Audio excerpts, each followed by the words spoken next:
माँ की आखिरी चिट्ठी।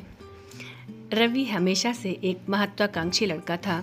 गांव छोड़कर शहर आया तो अपनी दुनिया में इतना व्यस्त हो गया कि पीछे मुड़कर देखने का समय ही नहीं मिला। माँ रोज फोन करती, लेकिन रवि अक्सर किसी न किसी मीटिंग में व्यस्त होने का बहाना बना देता। माँ की बातें उसे अब बेकार की नसीहतें लगती थीं। समय बीतता गया, माँ की तबीयत धीरे धीरे बिगड़ने लगी, पर उन्होंने कभी रवि को बताया नहीं। वो जानती थी कि उनका बेटा अपने सपनों को पूरा करने में लगा है और वो नहीं चाहती थी कि उनकी तकलीफ उसे रोके। एक दिन रवि के नाम एक चिट्ठी आई। माँ की लिखावट थी। उसने जल्दी से चिट्ठी खोली और पढ़ने लगा। बेटा, जब तुम छोटे थे तुम्हें हल्की सी खांसी भी हो जाती थी तो मैं रात भर जागकर तुम्हारा सिर सहलाती थी।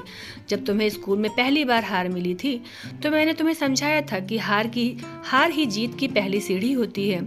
जब तुम पहली बार शहर गए थे तो मैंने तुम्हारे बैग में चुपके से तुम्हारी पसंदीदा मिठाइयाँ रख दी थीं। शायद तुमने ध्यान नहीं दिया होगा।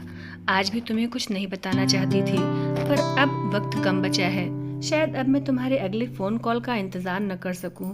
बस इतना कहना चाहती हूँ कि जब भी जीवन में कोई तकलीफ़ आए तो मेरी बातों को याद कर लेना। तुम्हारी माँ हमेशा तुम्हारे साथ रहेगी। माँ। रवि की आंखों से आंसू बहने लगे। उसने तुरंत माँ को फ़ोन लगाया, लेकिन उधर से कोई जवाब नहीं आया। घबरा कर उसने गांव फ़ोन किया तो पड़ोसी ने बताया, बेटा, माँ अब इस दुनिया में नहीं रही। वो आखिरी वक्त तक तेरा इंतज़ार करती रही। रवि का पूरा शरीर सुन्न पड़ गया था। उसके हाथ से फ़ोन गिर पड़ा। उसे एहसास हुआ कि सफलता की दौड़ में वह अपनी सबसे बड़ी दौलत माँ का प्यार खो चुका था। लेकिन अब पछताने के लिए कुछ भी शेष नहीं था। बस माँ की वो आखिरी चिट्ठी उसकी सबसे बड़ी अमानत बन गई।